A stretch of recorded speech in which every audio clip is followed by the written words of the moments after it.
First Bank here for you since 1922. It is the voice of Indiana County, WCCS 101.1 FM and AM 1160. And good morning to you. 9:46 in the morning, and our conversation with our friends from Indiana Players, brought to you by Marcus and Mack, a law firm representing injured people. I have three guests in the studio this morning: Sharon Smith, Richard Smith, and Vanessa Arvidsson, all joining us in the studio to talk about their production of The Ghost Train. I tried my best, Sharon. How did I do? Very good. That was good? Yeah, set the mood. Oh, good. That was the whole meaning of that. All right, so The Ghost Train. Let's do the whens and wheres first. Of course, Philadelphia Street Playhouse. Yes, October 22nd, 23rd, and 24th, so this coming up this weekend. All right, let's redirect that microphone toward you if we could. There we go. And then the next weekend, October 29th, 30th, and 31st. Friday and Saturdays are at 7:30, and Sundays are at 2:30. So next 2 weekends. Yes. And tickets available? Call the box office. I'll give you the number. It's 724-464-0725. And just leave your name and the number of tickets you want, and the box office manager will get back to you. At the beautifully refurbished Philadelphia Street Playhouse. Correct. Yeah. Okay, so tell me about The Ghost Train. What is it?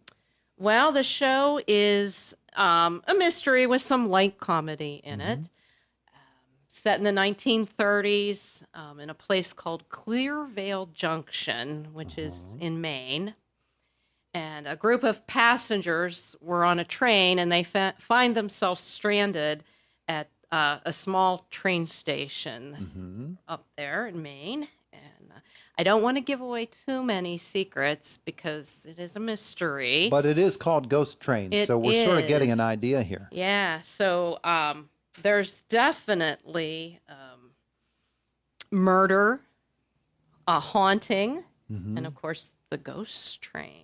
There's all kinds of mayhem happening. And there are two other people who have just, two other spirits who have just joined us in the studio. Good morning. Who are you? Good morning.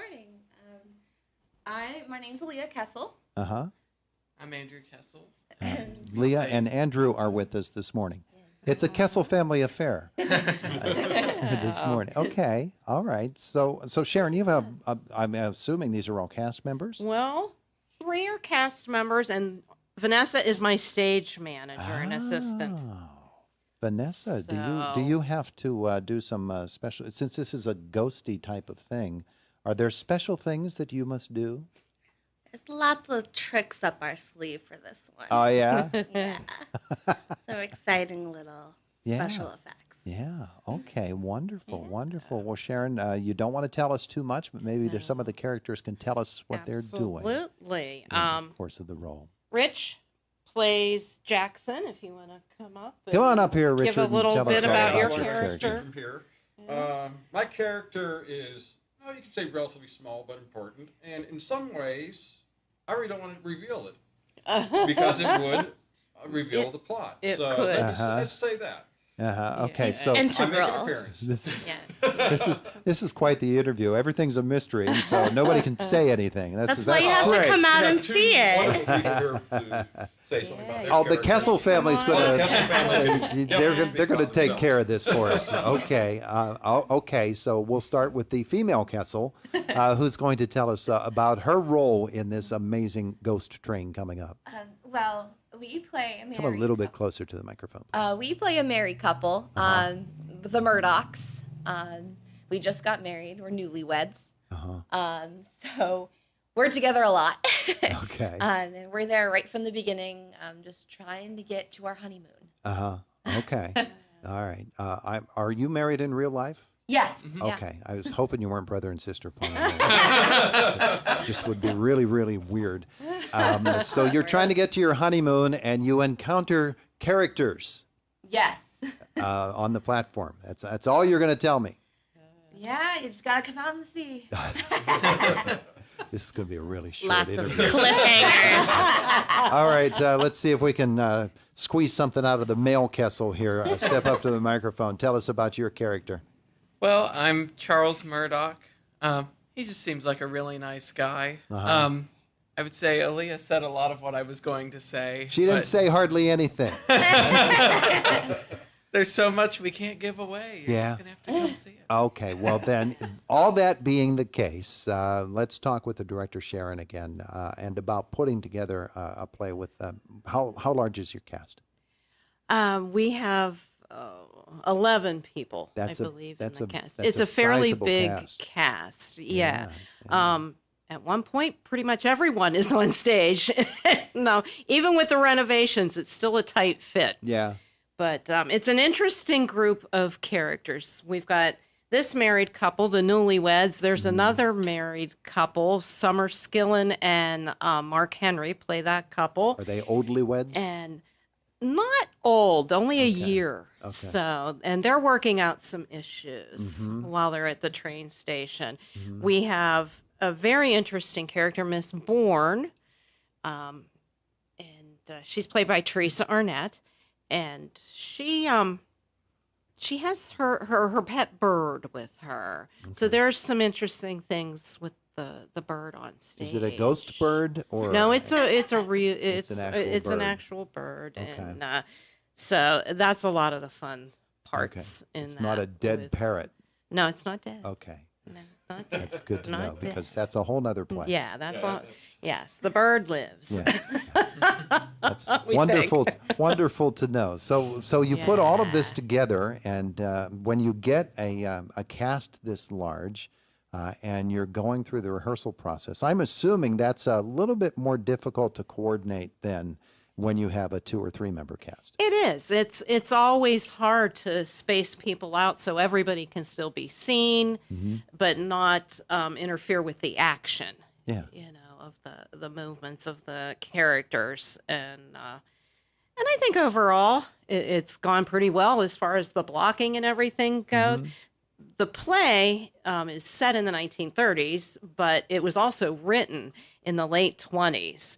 Really? So the language is very different from the way we talk now. Set in the 20s, but written in the 30s. No, vice versa, other way around. Okay. That's not what she said, is it? She said it correctly. Set in the 30s. Set in the 30s, written in the 20s. Okay. Originally written in the 20s. So it was written in the future. Yes. Kind of. In the past, but in the future. Right. Okay. Exactly. There you go. I'm not confused at all. Vanessa, help me here. What else do I know? What can you tell me that we can squeeze out of you here today? You're not going to squeeze out much. Well, as I'm working with building the set, the one thing you can say about the location, all these people have landed, is that this is not a place that you'd want to ever stay overnight. Oh, no. But it is like basically just an old, beaten-up, run-down station that these people, unfortunately, have got stuck there. Yeah. By a series of events. Yeah. So, yeah, they have to deal with various things, and you might say you don't have great hospitality either. Oddly, a couple of summers ago in Philadelphia, I found myself in just that situation. Only it wasn't in the 1930s. I make that point. But it was a run-down, end-of-the-line train station in Philadelphia, which was really an odd thing. This is exactly the same thing, but in rural Maine. Yeah. Yes. And with ghosts. Middle of nowhere. Yeah. And with Can ghosts. I give a shout out to my other Please, cast? shout out, would you? Okay. We have Price being played by Mark Mincer. Sterling is played by Bill Herring. And Teddy, who is the humor in the whole show, definitely. Teddy is played by Eric Whitmer. So, and our station master is an IEP student. Saul Hodgkins is his name, and that's Jacob Brzezinski. Brzezinski. I hope I didn't murder that. He's not listening right now, so it's okay. and Julia, I said, was Anne-Marie Schweitzer. Yeah. Okay. All right. Very good. Well, again, we want to tell folks that this amazing production is happening over the next 2 weekends. This Friday, Saturday, and Sunday, and next Friday, Saturday, and Sunday. And what did you say, Sharon? What, 8 o'clock showtime? 7:30 curtain 7:30 on Friday curtain. and Saturday, 2:30 on Sundays. Okay, both weekends. Both weekends. All right. Mm-hmm. Beautiful. Yep. All right, so not a whole lot going on in this play that they can talk about. But More reason to come see it. yeah, that's absolutely right. I can tell you there's lots of thunder, lightning, Oh, yeah. rain, Great effects. trains. Not to mention stories. And Yeah, stories. lots of stories. Well, we Yeah. can't wait to see it. It's the Ghost Train from the Indiana Players. Get your tickets at the box office. Did you give a phone number before? Yes, I Okay, did. would you like to give that again? 724-464-0725. Very good. Thanks all for coming in. We appreciate that. Thank you. Very Yeah. good. Thank you. And it is happening the next 2 weekends, boys and girls. It is the voice of Indiana County, WCCS 101.1 FM and AM 1160.